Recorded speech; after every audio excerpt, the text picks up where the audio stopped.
What you've basically got here is the engineers each have a pit cart to themselves, and on the screens they can basically see the live feed, so they know what's going on in the race, they can see where their cars are and that kind of thing. And on top of that they've got the timing screen, so they can see also where they are relative to the opposition, and mainly the telemetry.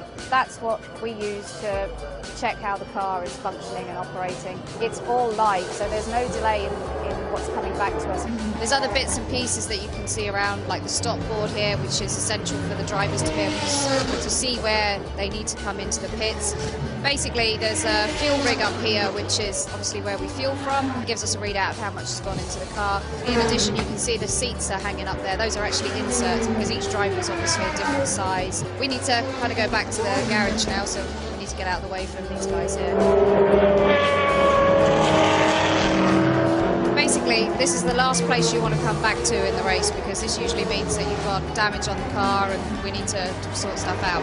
And it's all about preparation with the racing that we do. The minimum time that you can spend doing any of this stuff, like repairing things and that sort of thing, it makes a huge difference. So in the garage itself, all the toolboxes are set up in order to make sure that we've got everything available and it's quickly to hand if we need to do a repair. So that's basically how we set out the main portion of the garage. I'm just going to explain a little bit about the tyres. The only two types of tyre we can use in America. There's the wet tyre and there's a slick tyre. The slick tyre actually comes in a number of different compounds, whether it's soft or a medium, and all of those kind of things really depend on the temperature that we're operating at. So for example, as it's getting cooler, we may consider going to a softer option of tyre.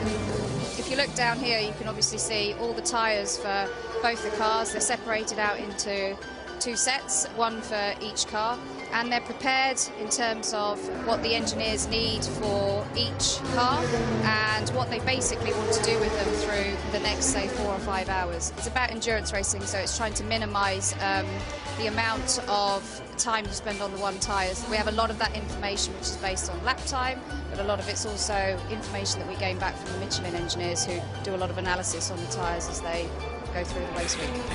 Back here we've got a lot of the spares and that sort of thing that we have prepared for the race. So what you can see in front of you is the nose for the number 1 car. It's basically prepared per car, so everything's then allocated and laid out in a specific order so that if there's an issue, it can all be found very, very quickly and there's no wasting of time in the pits. Everything that you can think of that ever needs to be replaced is situated in this area.